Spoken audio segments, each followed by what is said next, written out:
And welcome back, Worldwide Wolves, coming to you after a nice Timberwolves win versus the Grizzlies. Almost blew a 17-point lead, but not really. So we're going to talk about that, talk about some other stuff, and just get into a whole plethora of Timberwolves topics. But as we come into this podcast today, the Timberwolves are 39 and 23, tied for third in the Western Conference with the Rockets, seventh in net rating, ninth in offensive rating, ninth in defensive rating. And weirdly enough, the ratings are seeming going down a bit, but their record and their place in the standings is going up. Strange team. I'm enjoying it. They've been fun lately. So yeah, we're gonna talk all about it. Jake, how you doing? You ready to get into this? Yes, I'm ready. I was just looking this up, which kind of backs up your point that before this Memphis game, which we're recording right after, their net rating was 0.4 coming out of the All-Star break, despite the fact that they were 4-1. So it is just another chapter in the weird team being weird. Yeah, how about that? That is very strange. So, huh. 17th post All-Star break in net rating, and Their they're record 4. post All-Star Yeah, break. Okay.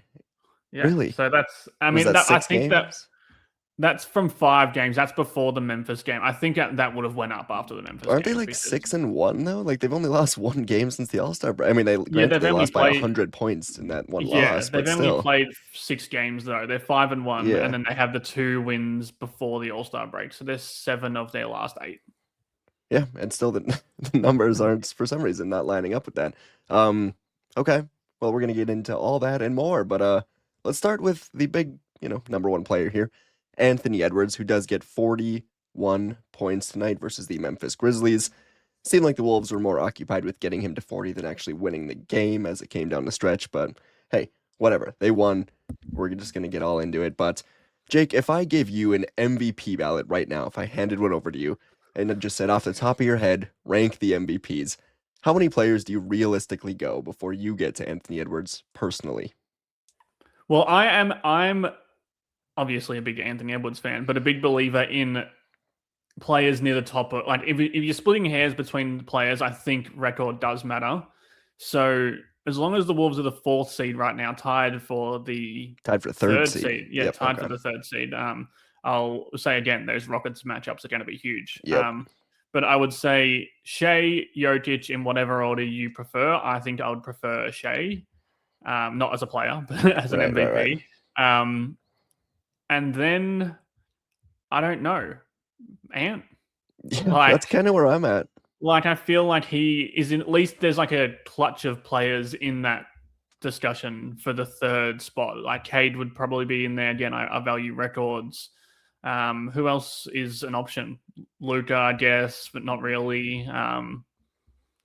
Well, Wemby, I guess as well. Like Wemby, the yeah. clear best defensive player in the league, and obviously a really good offensive player as well. So I think Ant is has as good of an argument as anybody to be in that 3rd spot, whether it's Cade, Wemby, whoever. Well, where do you think let's just go by odds because that's like I think the best way to determine this Mm-hmm. stuff by odds. Where would you place him? I know I'm really drawing this out, but where would you say he ranks in the odds if you had to guess? Well, I know it's low because Okay. I don't know the odds, but I Yep. would assume that it's somewhere between like 8 and 12. Dude, it's 10th place.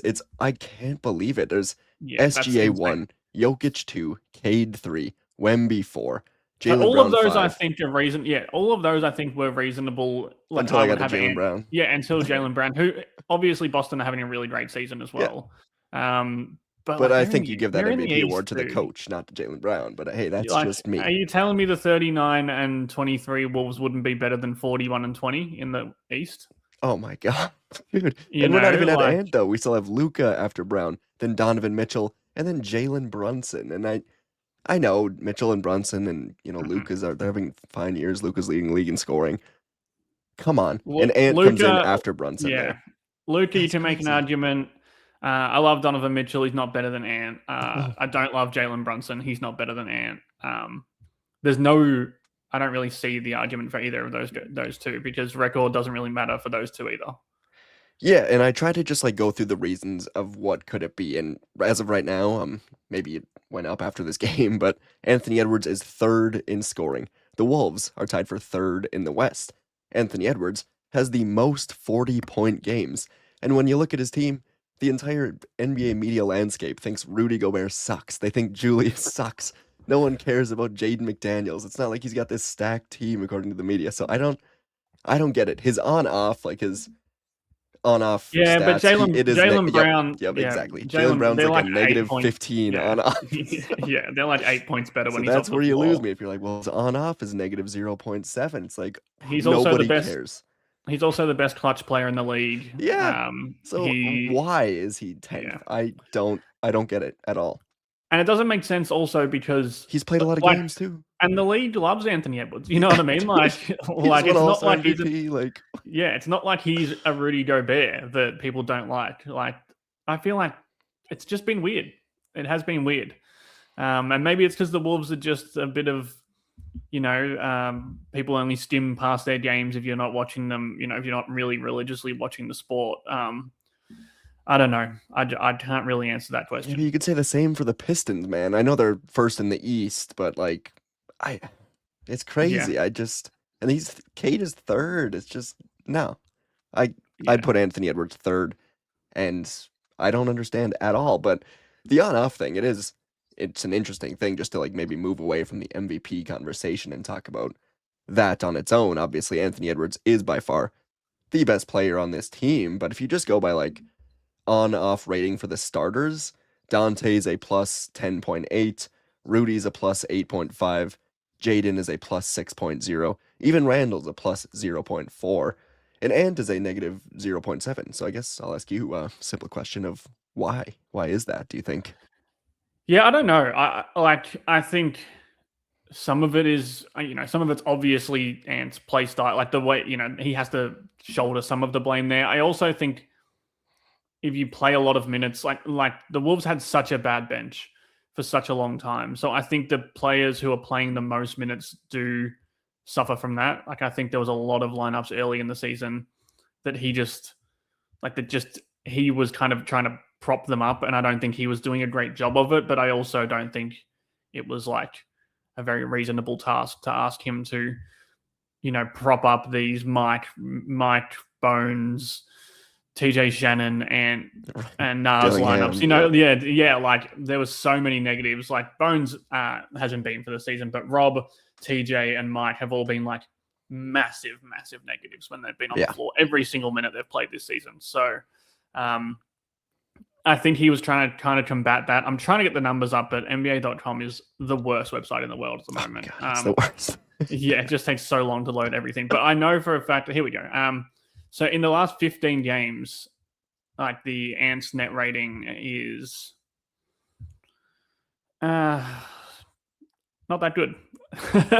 He's plus 5 when he's on the court. There was a stage in recently where he'd been plus 10 over a 15-game stretch. I thought that had still been the case, but obviously that's dropped off lately. But yeah, I don't know. It's one of those things where I like on and off net ratings. Like I do think they're a valuable tool, but then I also look at him, even Jalen Brown, who we were just kind of ragging on, but like clearly a really good player. Yeah, exactly. Like clearly there's no one on the Boston coaching staff who's itching to take him off the court at any moment of any game. So I just think that it's one of those weird things like that's just not making too much sense. But yeah. This is a stat that's hard to look up, and I just, I could be wrong about it, but I guess I would venture to bet that Ant does have the most minutes with the guys we and I guess you were alluding to this earlier, but just the most minutes with some of these guys that are the most negative. I think that's the way Ant's rotation kind of goes with the way he plays the entirety of the first quarter, entirety of the third quarter.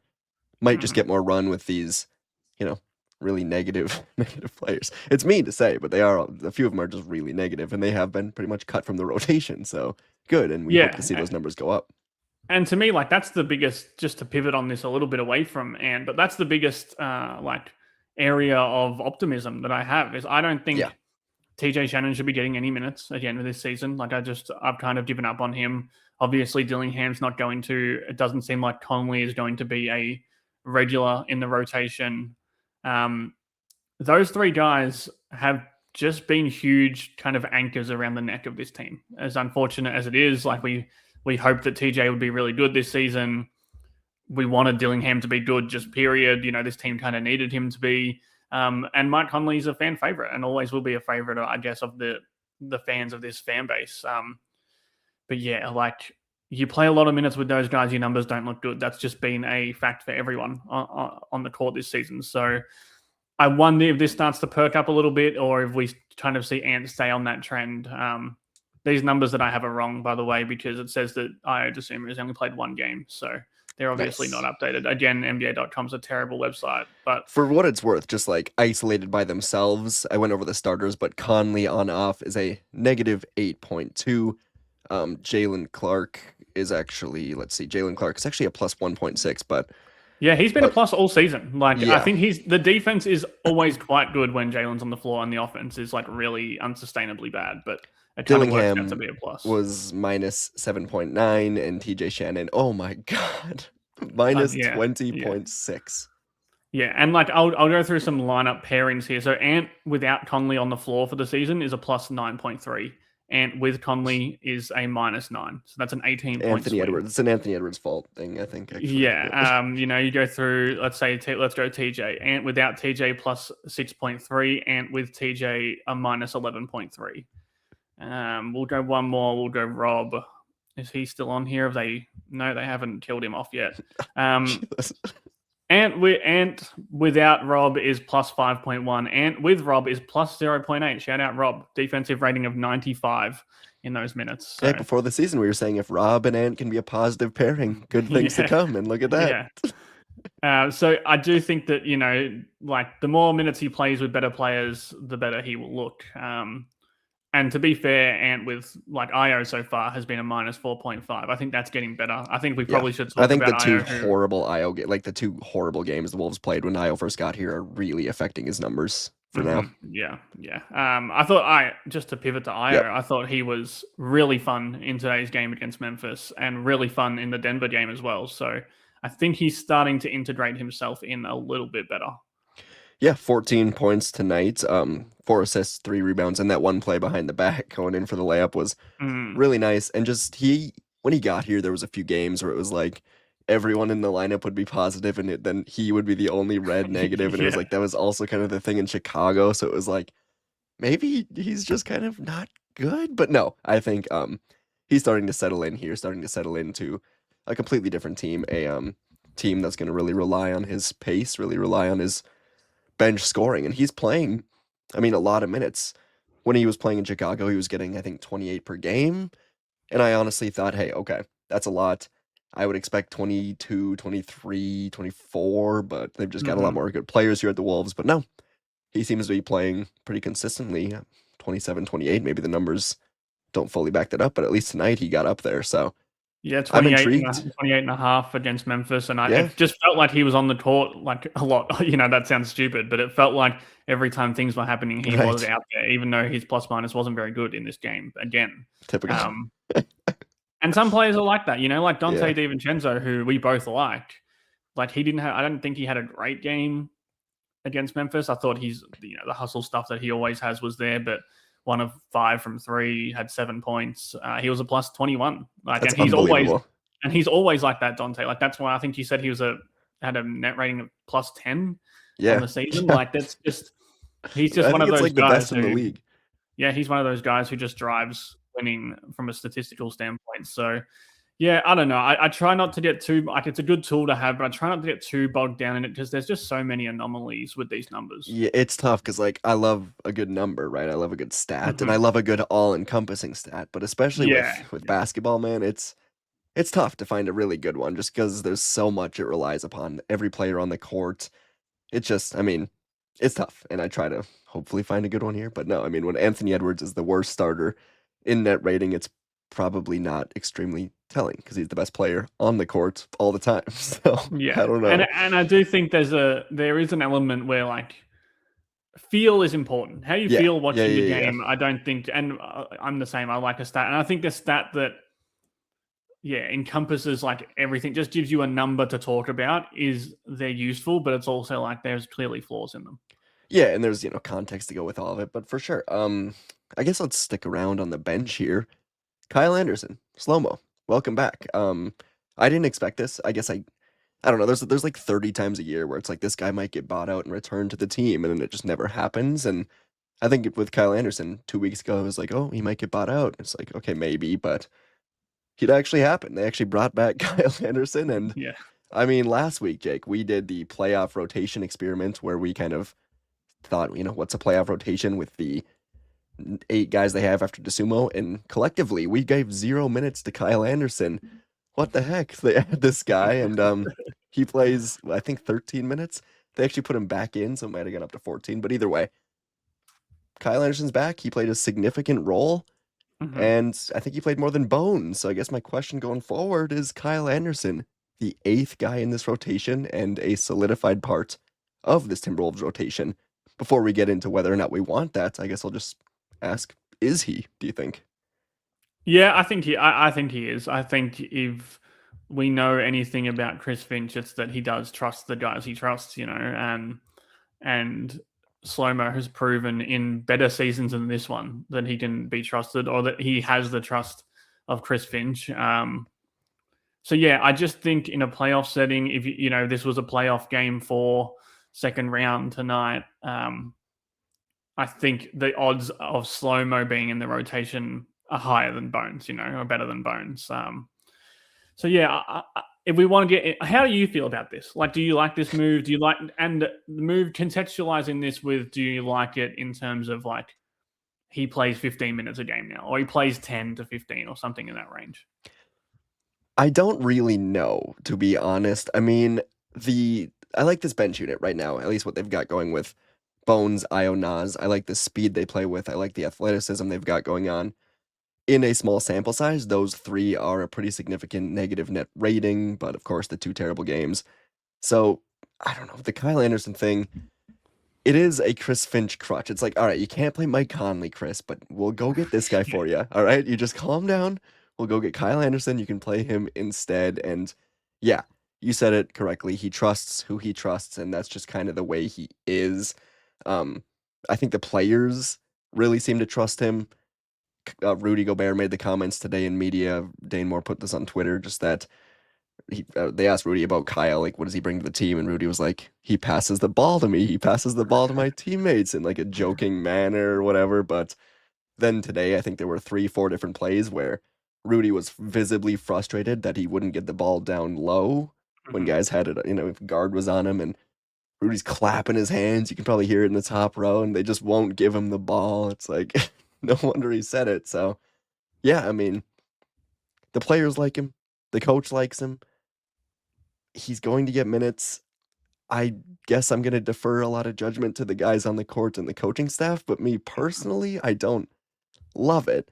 When he was here for his final year, it was absurdly painful to watch on the offensive end, and, like, he's not really gonna be relied upon on the offensive end at all. It's just I don't He know. still has to be on the offensive He end, still has to be, like, yeah, he's like, he yeah, still like, is on the court, and honestly, I say that, but they could also put a lot more on his shoulders than I might want. They might say, "Hey, Rudy," or sorry, not Rudy. "Hey, Kyle, you're the point guard now." And it's like he's got a lot going on. Now he's playing 18, 20 minutes a night, and Chris Finch is really going all in on this. And yeah, overall, I have no idea what to expect. I barely know if I like it yet, just because I really did like this 8-man rotation. So I'm intrigued, leaning pessimistic that it's gonna work out, but we'll see. We'll see. What are your thoughts? yeah. I think I'm maybe a little more optimistic than you, but also waiting to see I just what see the such what the limited role upside, I is. guess. Yeah, yeah, and I agree with that. Like, I think that he is like a safety blanket, Yeah. and a safety blanket isn't gonna. You're not gonna sleep with a safety blanket on at night because it's not that comfortable. But I don't know what a safety Well, blanket is. Is a safety blanket like that you wear when you've been on fire or something? that's I what don't I know. would say. I'd say you like you put it on when you're like on fire to put out the fire. But Yeah, but sometimes is you that like this that's a team fire is blanket good though, when they're isn't it? really on fire, aren't they? I mean, when they're Yeah, like running around and kind of freaking out a little. I think it's different when it's Rob Dillingham compared to Io DeSumo and the team is on fire yeah, and it's yeah, chaotic. It's like these guys play in chaos a little bit, and that's how they do it. So putting yeah. Kyle I've Anderson all, in to nullify it is and that's it's just the interesting. same as Mike, wasn't it? Like Yeah, and I've always been the same as you with that. Is that I kind of like when this team's chaotic, and I think you need to take the good with the bad with the chaos, and this team gives you both of those sides of the coin. Like I think that Ant thrives in a little bit of chaos. I think Jaden thrives in chaos. I think Randall maybe not so much. Nas. Dasumu, Nas does, DiVincenzo definitely does, Yeah. Susumu does. Like I think this team kind of can be a good chaos team, but the other side of that is chaos is inherently chaotic, like, and that can be high turnovers. It can be kind Yeah. of just ill discipline. So I think that Kyle, yeah, I need to see the role. I think if it's the role that he was in tonight, I'm okay with that. I still Or he was think, just kind of like out there, yeah, I think the Randall and Nas minutes, they need a defender in that lineup. Like I just think if the bonus of Kyle Anderson is that he's still really good defensively. Even tonight, I mean, the team had an 81 defensive rating when he was on the court and 116 when he was off the court. They also had a 67 offensive rating when he was on the court and a 133. Welcome back, Kyle Anderson. Yeah. There you go. So, but like, I do think that the problem with Anderson and the benefit is that in very specific ways, he works really well. Like he can play both sides of a pick and roll as a defender. He can play both sides of a pick and roll as an offensive player. He can be a dribble handoff kind of, axis for the offense to work around. But the minute you space him to the corner, he's hurting your offense. The minute he's kind of not got the ball in his hands, he's hurting your offense.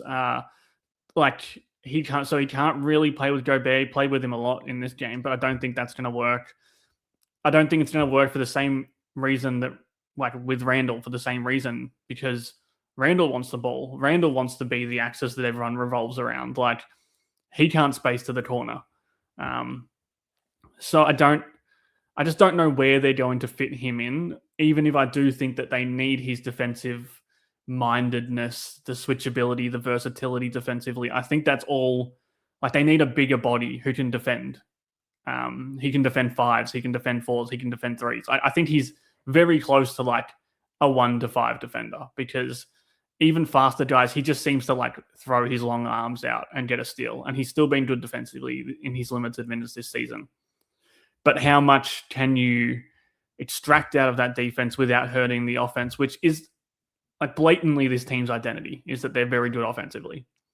And I know they say it's defense, but it's not. They want it to be. I don't know if they want it. The coaching staff or the coach wants it to be defense, but it's every coach not. wants it to be defense. Sure. Like there would not be a coach in the league that says they don't want their identity to be a good defensive team. But Anthony Edwards and Julius Randle are your two best players. Maybe, I would say Gobert is better than Randle, but two. Yeah, I know what you mean. Yeah, like most important. Some would Randle, DiVincenzo, even Jaden, who by the game seems to lean a little more offense than defense, even if he's still a great defender. So I think you want to get an extra defender in there in Anderson to kind of backfill some of the Randle and Ant like non-defensive work. But you can't take the ball out of their hands. Anderson needs the ball. So yeah, I just need to see the role. I think I still don't mind. Like if they took away Bones' minutes and gave them to SloMo and made SloMo like the point guard of that unit, I think I would kind of be okay with that, because I'm lower on Bones than you are. You just want to be right about it in the end, right? That he's not going to play. I'm not giving up on that comment I made yet. No, but yeah, I just think Bones is like very. I don't think I am. I like them both to play 12 minutes. I think if they. Well, no, I like Bones, man. I like what he brings to this team. Just and I think that's fair. Score. Yeah, that's fair. Like I think it's just not the bench unit. I just think Bones fits with this chaotic bench unit better than SloMo. Maybe they just have to adjust to SloMo. Like maybe they just gotta figure it out over time. But I don't know. Right now, I like what they've got. And I really liked last week when we did this 8-man rotation thing, and it was these guys instead of SloMo. But I don't know. I mean, he's a really hard player to judge. He just has an interesting play style that's not flashy whatsoever.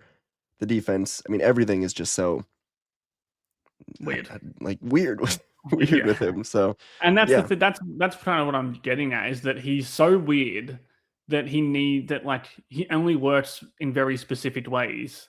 So I guess we're just going to have to wait and see, like, does he work with Bones? Is that a good combination or not? We don't know. We've never seen that. Like, does he work with Io? We haven't seen that before. Dante, we haven't seen that. Right.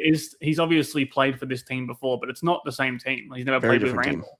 Team. Yeah. So I agree with you. I like the fast-paced bench lineup. I think Bones both I like him and he frustrates me because I think he can be like very bad or very good. Um, Yeah. and I think Anderson is more like you're going to get a You know what 6 you're out of getting. 10 every game. Yeah. I think Bones is like a 2 or a 10. And Yeah. I don't know. Does that team need that, or does it need the steadiness of SloMo? Like I think You're that's still yet probably to be. right. I've got to accept it or just see it work before I really go, all right, this is what it is. But yeah, I No, mean, the that's fair. Bones thing you're absolutely correct. Just the other night when he had 15 in one half, and then the next half he had, what, three maybe, and it was just really slow and inconsistent, hard to get him the ball. And yeah, he's a strange player. When he's on, he's great. The celebration's awesome. When he's Yeah, off, it's like a bad Dante game without all the extracurricular stuff, pretty much. yeah, So, and he's a really bad defender, Bones. Like yes, I yes. would say he's the worst defender on the team.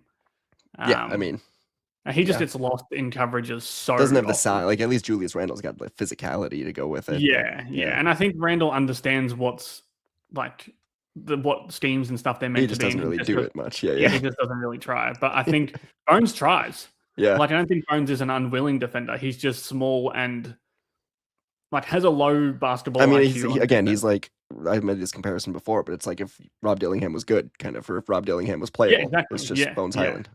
yeah, So exactly. And he'll make a tool play like Rob would as well. Defensively. exactly. But like if you get him running, if teams are running him off picks, if teams are kind of pushing him into off ball actions, it's a bucket.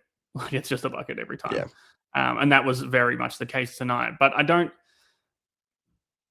mind them just running 9 for now, like just going I agree. both. I think Yeah, SloMo is a little bit more like you can probably slide him into the starting, not the starting lineup, but like lineups with more starters in it a sure. little bit better than Bones. I think Bones kind of works best when he's like almost the head of the snake in a lineup.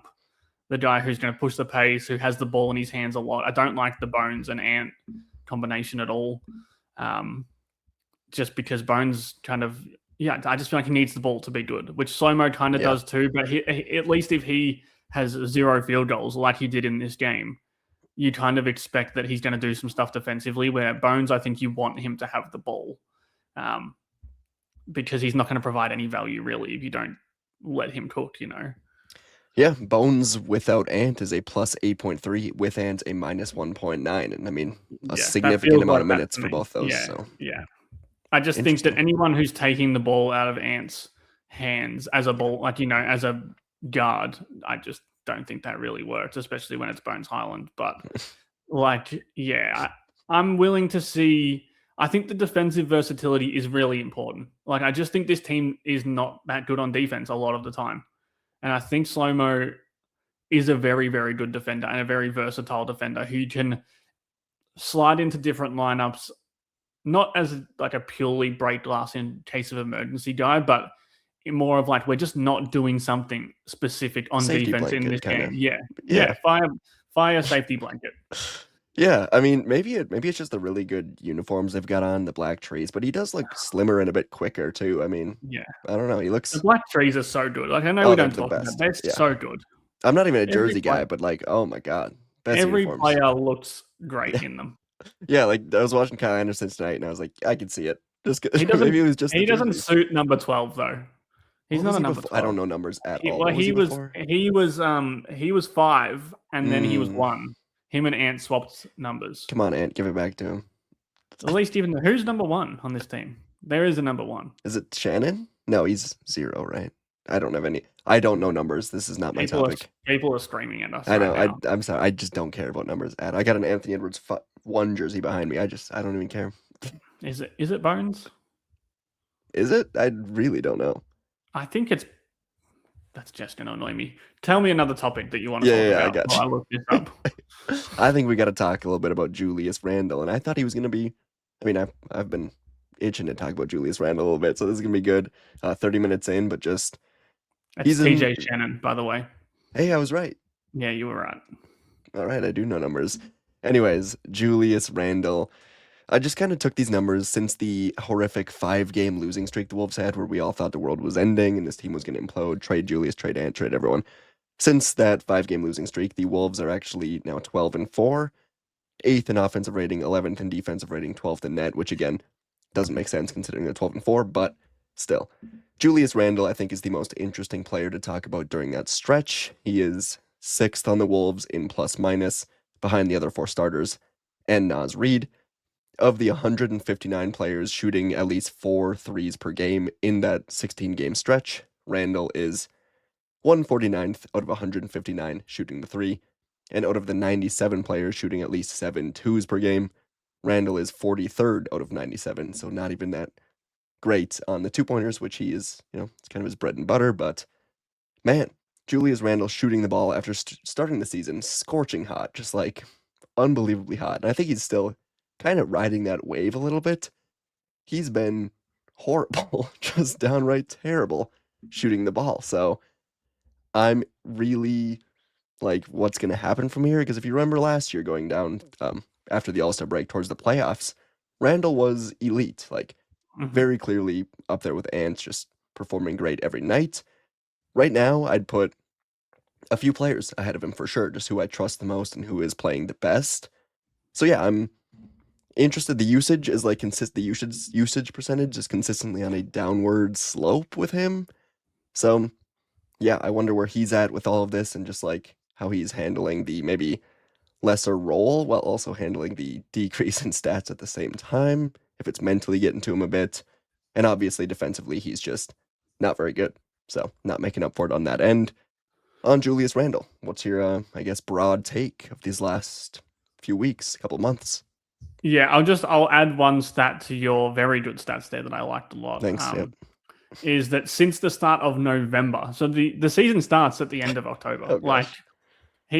There's 75 players in the league who have taken at least 253. So that's, I would say, reasonably high volume shooters. None of them have shot worse than Randle, who has taken 255 at 30.2%. So the season started late October. This is 56 games, a 56 game sample size. So it's pretty much that's like the whole season. Yeah, it's since the hot start. Like that's so pretty much the whole season. He's the worst volume, or at least mid to high volume shooter in the entire league. Oh. Now the problem there is that he just will keep shooting threes.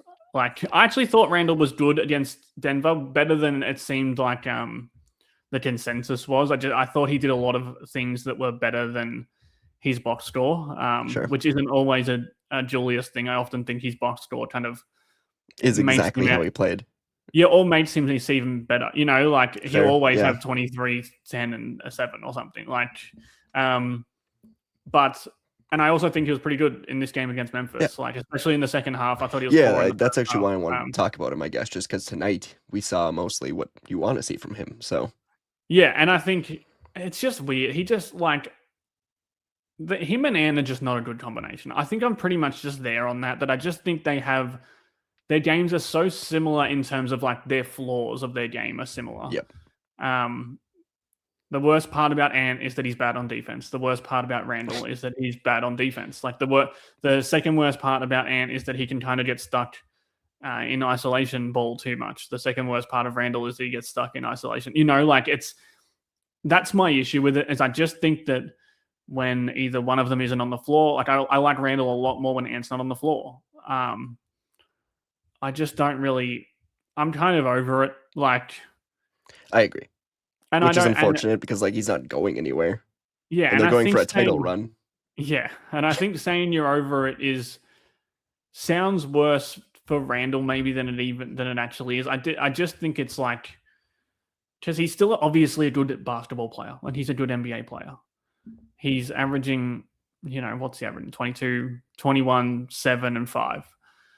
But I just think that his flaws are the team's flaws. His flaws are Ant's flaws. The not trying hard enough is just so blatant when it's happening. The body language is just so blatant when it's happening. And conversely, when he's playing well, it's so obvious that he is playing differently than he is when he's playing badly.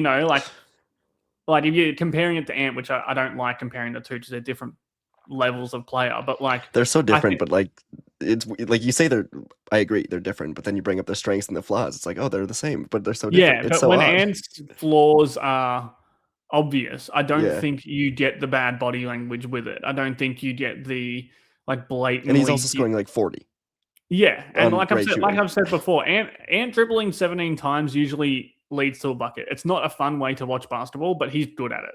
Yeah. Randle dribbling 17 times is the worst basketball imaginable. Like, And he but usually then just does it because he's just like, it's my turn. It's my turn. yeah, It's not exactly, in and that's rhythm whatsoever. Where at least with Ant, it's like, okay, he's made a couple baskets recently and he's 10th in MVP voting. All right, go score a bucket. Randall, yeah, it's like, exactly. man, you're not even like good at this. Yeah, it's like if we're gonna play ISO ball for a possession, like let's just give it to Ant. Let's Right. just let Yeah, him, yeah. like I'd rather him have another 9 shots per game if it's going to be just ISOs that Randall did. And then you get the fact that he is the worst volume shooter in the league. Like that's been, 56 game sample size. And you also get like the body language really waxes and wanes. Like when it's up, it's really up, like he's a force and he's a crowd lifter. And I think the team kind of lifts with Randall as well. Like I thought in the second half in this Memphis game that you could see the team was kind of really riding his momentum that he was bringing. Obviously, Ant was bringing more momentum to this game, but like Randall was playing really well, and yeah, I'm frustrated because like they need him to be good. They've put so many eggs in the Randall Yep. basket that they need him to be good. So when he's not good, I think it's people are right to be annoyed at it. Like you paid him a ton of money. You gave him a 3-year contract when you didn't need to. If you wanted to get rid of him, you shouldn't have given him a There's been contract. so many outs, you know? Yeah, they could have either had him as a free agent right now about to Yep. expire, or they would have got. I truly believe if the season ended today and they say, okay, we're going to trade Julius Randle, I think they would get less for him than they would have got if he was an expiring at the deadline. I just don't Oh, think I don't absolutely. think any team in the league's lining up to give you a good package for Julius Randle. Like I Yeah. think that's gonna be a thing in the offseason. I would actually be slightly surprised if they moved him because I think they're not going to feel like they're getting the value. Not slightly surprised, but I just think that it's going to be like another bad player on a bad contract. It's just this cycle. It feels like they've had this cycle of bad player on a bad contract and maybe every team's got this going, and I just don't see it. But like, yeah, every team has bad contracts, and people will say, like Randall's on a good contract. I just disagree. Like, I just think that. I mean, he's on a good contract if he's not the worst volume shooter in the game.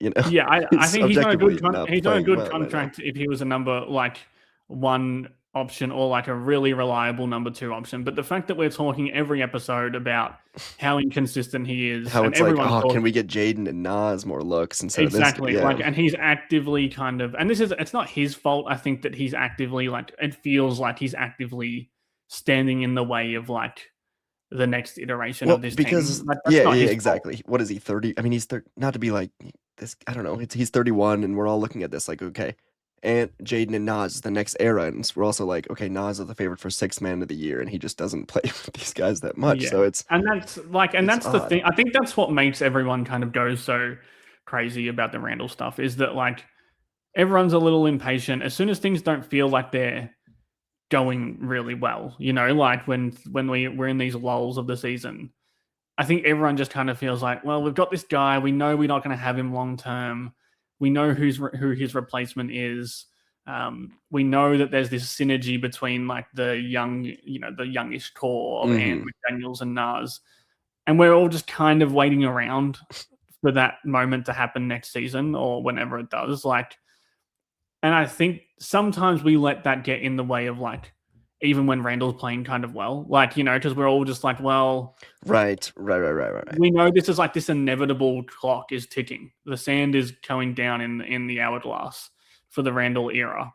And you've got this Ant McDaniels. And it's like then they extend him 3 years. It's like we're still exactly. like, okay, well they'll trade him at the deadline, but no, I mean, yeah, and to me it always felt like they made that cat move, which was a good deal, to then make this other move with Randall and accelerate this timeline. And it just feels like stuck in the mud. And in 10 years, we'll look back at this and I think it will feel like that. But when you're in it and it's been 18 months or whatever, like that's not a long time in the grand scheme of things. But when you're in that 18 months, it can sometimes feel like a long time. And I do think we sometimes even let that like blind us to the good things Randle does do on this team, which is like they are good things. The offense is 10 Right. points better per 100 when he's on They're the court. objectively like better like by the numbers when he's on the court. Ant's even better when he's on the court with Julius. It's like Mhm. everything we say can be contradicted with numbers, which is strange. But I mean everything except for the shooting, which is really terrible. Yeah, It's and just that's the thing so is he's weird. just not an Ant number two. Like, Exactly. and I feel like we all think the Ant number two is probably going to be Jaden. Like, if they don't go out and get a Giannis or I'm still whoever. Like, on team number two is going to be a collective of Jaden Nas and whoever the next point guard is here. Like whoever, there's not even yeah, going to be a number two. It's going to just be just a group of number twos yeah, that just are here. It's not going to be Ant, Julius, Jaden, not like a huge totem pole. It's going to be Ant and then a cluster of guys under him that just mesh together with Ant. And Julius is not that for me. He's not in that mhm, group long term. yeah. He's just. I just find it so weird because I don't. I keep mentioning it because I want it to be obvious that I don't want to downplay the fact that he does help this team. So like he had 20, 10, and Yeah, what, yeah. 6 or 7 or I something know. in I this feel game. kind of like a jerk right now. Just No, but you're not going because in. this is the conversation, and it's worth Yeah. having. Like I said, we should be allowed to have these conversations without people being like, "Oh, you hate Julius," like Yeah, I mean, it was the cat thing too. A lot of people, heck, I did it with cat probably quite a bit back when number he two was. options are just the most important thing in Yeah, the NBA. If you have a 1A, getting a number two is like so contentious because number twos are inherently flawed in some way. Like, and Randall obviously is, Cat obviously was. Like, you go through the list of these number two players in the league, there's always going to be flaws. The problem with, I think, why Randall is such a lightning rod is because of all those things. Like, everyone wants to see Jaden get more shots. hmm That's a Randall problem. Everyone wants to see the defense be better. That's a Randall problem. Everyone wants to see this team be less lazy and disinterested. That's a Randall thing that he does as well. Everyone wants to see Nas be a starter. That's a Randall thing. Like, they're not all his fault, but ball like movement. Yeah. but everything that like we all want to see somehow ends up involving Randall being like in the way of it. And Yeah. I don't think that's like some of it's the stuff he does on the court. Other things are just the roster was built that way, and he can't like be blamed for the roster or the coach trusting him. Like, he's not going to say, you know what, coach, like sit me down, give Jaden all my Yeah, he's a shots. confident guy. I mean, Yeah. which is good. You want that. It's just, I mean, he also has some of the worst body language of all time. I don't know if that's confidence. Yeah. That you know what that There it's was like a confidence, but when play. you're There not was a getting it, play it's like, in this ooh, game, in this Memphis game, where he missed the three and didn't yep, get past half court before the camera like switched around for the other team had scored. Memphis had scored, very and that Carl Anthony Towns esque actually. A yeah, little honor. he is the master of just jogging back, Yep. just do it, just take. And he plays like me on Tuesday night in my rec league. Well, I'm not getting back on defense.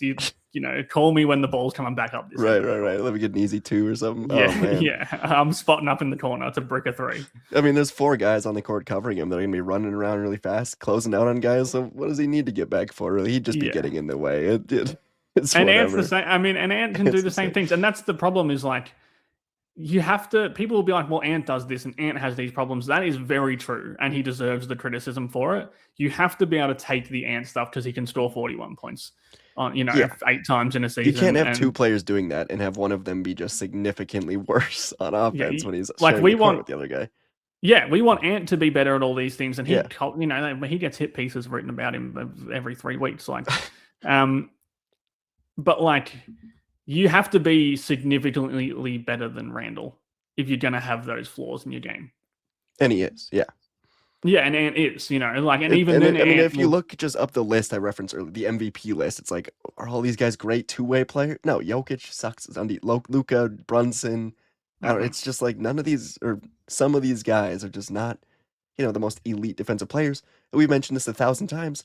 It's really hard to play 37 minutes while you're the offensive engine and also be, good on defense. If he's just fine on defense or even just a little below average, that's okay. But it's not okay when you have two players that are having that exact same mindset and one of them is Exactly. significantly worse at everything on offense, pretty much. Yeah, and that's like, yeah. So that's the issue. The thing that will always be a talking point is that we've seen Randle like just string together 20 games or 15 games of holy shit, this guy's awesome. Right.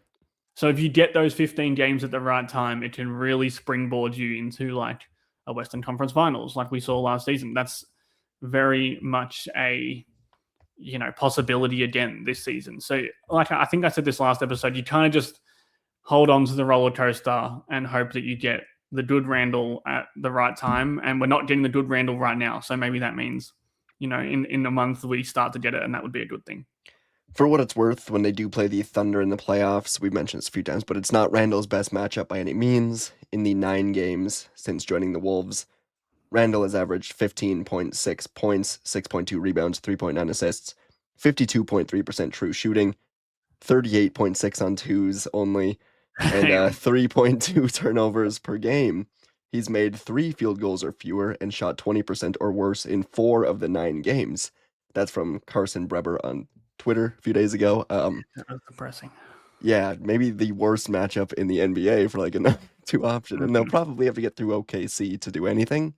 And it's just, I mean, that's really what that just kind of sits at the top here of like everything. Just that known fact of I like think when you that's get what to really OKC, turned exactly. people against him to begin with. Like I Yep. think the sour taste from that OKC series has never quite got It's like we're out just kind of of the mouth walking of the water. slowly to this like shotgun staring at us, and we're like, well, Yeah, we know what's gonna happen here. It's just and you have a bunch of other guys. Like my main of all those problems I listed, those like, well, that's a Randall problem before, is I just want to see Jaden get more shots. Like I just think Jaden, like if Jaden took 7 of Julius's shots per night, I think the Wolves would be better.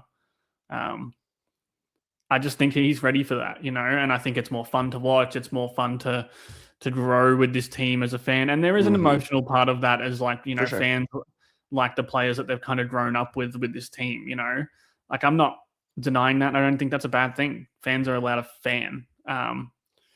But yeah, I'm kind of over like stressing about it because it's done now. Yeah. Like the trade deadline's gone.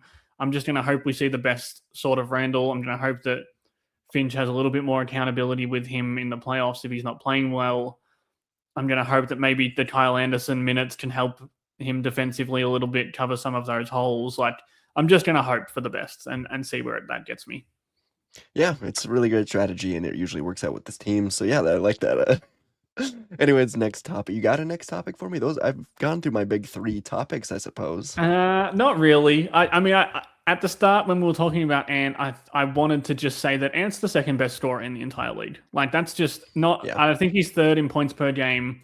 Bruh, come on. Like watch this dude. He is. You cannot defend him in single coverage. It is like You're putting Shea first. I'm putting Shea first. Okay, just Shay's the same. Shay's the same. Like there is. Yeah, I just want Shea or Luka because they're both ahead of him. I guess so. I think he's better than Luka. I think he's a better scorer than Luka. I don't know in terms of is he a better offensive player. Like Luka's just a phenomenal passer of the ball, but yeah, I just don't like Luka at all. So I'm going to put Ant ahead of him on personal bias as well. Completely fair. But I just think like I've been doing a lot of film work about like Ant's passing, right? That's been an issue this season or a source of conversation. And one thing that I keep coming back to is I just don't think Ant thinks he will ever miss a shot if 2 defenders aren't on him. Like I think he's become quite a good playmaker when he's trapped, which we saw in that Denver game a lot. That was kind of their whole defensive scheme. But like Ant, if you single coverage Ant, he is him and Shea are the best 2 scorers in the league. I just think it's kind of worth sometimes just reiterating that like he's insane at the rim, insane mid-range shooter on high difficulty, best 3-point shooter in the league. What else do you want? Gets to the free throw line. Clutch. Like he's really, I mean, name one thing he's like not good at that involves scoring. It's really difficult. Yeah. And like if that's the thing is like if the Wolves win the championship, which we both think is like an outside chance to happen, very kind of June, I see one narrow path kind of thing. Like but the reason will be that Ant like dominates a series or 3 or 4 series as a scorer. Like that's their point of difference as a team is that they have the second best scorer in the league who is unstoppable in every coverage against any defender. There's not been one defender this season who has given Ant like major problems. Maybe Chris Dunn is like the only guy, but like, Not seeing him in the playoffs either. So yeah. Last it's all season, I good. thought Lou Dort gave him a lot of issues. This season, he's destroyed him all three Yep. games. I just think that's, sometimes it's worth reiterating that like this guy is just so insane. He is like Yeah, for sure. all-time good level scorer at this point. Yeah, and he's going to win an MVP in his career. Like he's a top 3. It's weird to say. Like it's hard to believe sometimes, or just even like, I guess, say, just because it's so unbelievable, especially for this franchise. And I didn't really, watch Kevin Garnett at all, so I've just never seen anything close to this. But he's genuinely a top 3 player in the league right now, I think. I mean, I'm taking SGA, I'm taking Jokic, I'm taking Ant. Yeah, Wemby's like, gonna get there eventually, but he's not there yet. And Jokic, I haven't mentioned Jokic when I'm talking scorers. Like he's obviously, I think Jokic He could just doesn't have the probably 3 ball score to me. 50 points a game if he wanted to. Yeah. But like if you can't, like he's not like built that way. I don't know if I can. I think it's totally, you could put him top 5, but it's just such a different play style where it's, Yeah. I get it. I mean, he's like just watching that Denver game. Like I have said a lot on this that like I don't think Jokic gets enough stick for his defense, but also like his touch is the best I've ever seen. I mean, he's one of the greatest players I've ever seen. Yeah, I think he's like apart from LeBron, I wasn't old enough. Like I was born in '96, but I don't remember MJ. I think he's the second best player I've ever seen. Yeah. I mean, honestly, SGA is impressing me constantly all the time, even though it's like illegal to say that in these parts. Yeah. But like, SGA, the problem with He might SGA is be everyone hates the free throws so much that like it kind of blinds everyone to the fact that he's like the best. He's the best scorer in the NBA. Like he's the only guy better than Ant, and he just is better than Ant. I was watching a game with even just like my brother recently. He's like, "Oh, it's the foul baiter," and I was like, I wish we could appreciate the scoring a little bit more. Just I wish he'd stop generational foul scoring. baiting. Of course, yeah, me too. so that we could appreciate it's so hard to be more. like he's if you just watch a game and he's masterful, but he is also really annoying. And I think that Ant is getting closer to like that level of sophistication with his scoring. Yeah, it used to be just like super. I'm talent. better than you, and here we go. But But it just feels like Ant is like dictating. He's not dictating the game in a Luka way, but I think Shea's the comparison because Shea doesn't dictate games as a playmaker either. What he does is just score methodically, right, every time he wants to. Opens everything up too, Yeah, and I think Ant, I think next season he needs to become a bit of a better playmaker out of that. But like, he's just such a good scorer that it's like there's nowhere on the. If he gets to a spot on the floor he likes, I'm fine with him taking a shot. That kind of ties into the whole yelling at Chris Finch thing. What do you think about that before we get out of here? Because I do need to go shortly.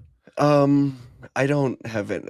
I am like pretty much pro Chris Finch for most of the time, and I am with this too. I think him and Ant have a really good relationship, and the fact that Ant is kind of willing to publicly yell at him like that, I think even just it reinforces that it's a strong relationship. I also think a lot of the Chris Finch haters I see like on Twitter and stuff are just, I don't know, they just seem to ignore like the player coach connectivity stuff and just look at like timeout usage, which I think there's a lot more into it than just what we see on the court, like rotations and stuff. I think there's a lot into it, other than he plays Mike Conley. So I'm pro Chris Finch, and I was pro that moment. That's why I will criticize the things that Finch does. Like, I don't think, and criticize, anything on this team, but you've never seen me say that I think Finch should be fired because that. And also, who are they bringing? Like, if you're gonna say fire him, okay, Mike Malone. No, he's the exact same as Finch. Yeah. He has all the same problems. He doesn't play young guys. He plays, he trusts his veterans too much. He plays an 8-man rotation. That's exactly what Malone does. He just has a ring, which is a real thing. But I think the Finch and Ant thing is the number one reason why I wouldn't fire Chris Finch if I was the GM. Yeah. But I also think that Ant loves everyone. So that's a bit, That's fair. I mean, that's fair. Has Ant ever said a bad word about anyone? Any coach? No, any player, but has anyone ever teammate? said a bad word about Chris Finch? That's like maybe besides Rob Dillingham. Rob. Rob's talking to his teammates in Chicago right now about Chris Finch. He's on Twitter. Actually, his burner is a Nas lover or something. It's Fire Finch at Fire Finch 4231. Oh man! All right, I got one more thing for you. Then we'll get out of here. It's really quick. I hate NBA challenges. I despise them. I hate them. They take way Okay. too long, dude. This is a mic It, drop to finish this the should podcast. be, it should be, if you're going to challenge, there should be a shot clock, 60 seconds. They go to the monitor, they see the replay, and they go, okay, foul. And you want to know what's crazy? They go to the monitor, and they still get it wrong. The one today Yeah. with Yeah.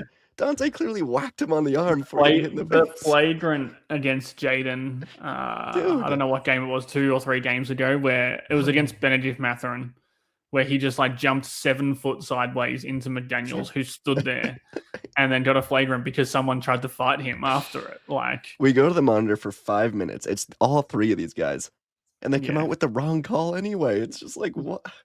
And And you see the then you get a problem that commercial break, and I hate. the Oh problem my that I god. have as well is that I completely agree with you, and then another part of my brain says they should just keep getting challenges until the fucking referees get it right. You know, like, because there's Yeah. games where I think you could probably win 16 challenges if you had them. I would also okay, this is just my personal rule. No challenges until the fourth. Until the fourth quarter? What Yeah, are you that's a challenging fair. a Yeah, ticky that's tack a. foul call in the first quarter the other day? Who And was I it? think you're more Adelman, man. likely. Challenged a Yeah, first quarter call and got it wrong. You have to yeah, be and I this, think you're what more are you likely doing? to like accept it as a fan, accept a 3-minute break if it's in the fourth quarter and it's Yeah, close yeah. game and you feel like it has real implications. The one today, there was one straight out of first possession out of halftime. Like, I just waited 17 minutes for the game Dude, to it restart, and then grinds it's my gears, first man. possession, and they got it wrong as well. Like, and Yep. Because I feel like none of I'm just I should be the guy. Call me and say, was this a foul? Because I feel like I get it every time. I go, foul or no foul, and it's right. And it's just like, they and should, and man, they should just have the people in Secaucus or whatever. Like, the they should be 80 doing. of them in that room for Yeah, some they should reason. be doing all challenges, and they, like you said, 60 seconds. If you don't have an answer, it's inconclusive, and it's Stick with the call. Referee's call.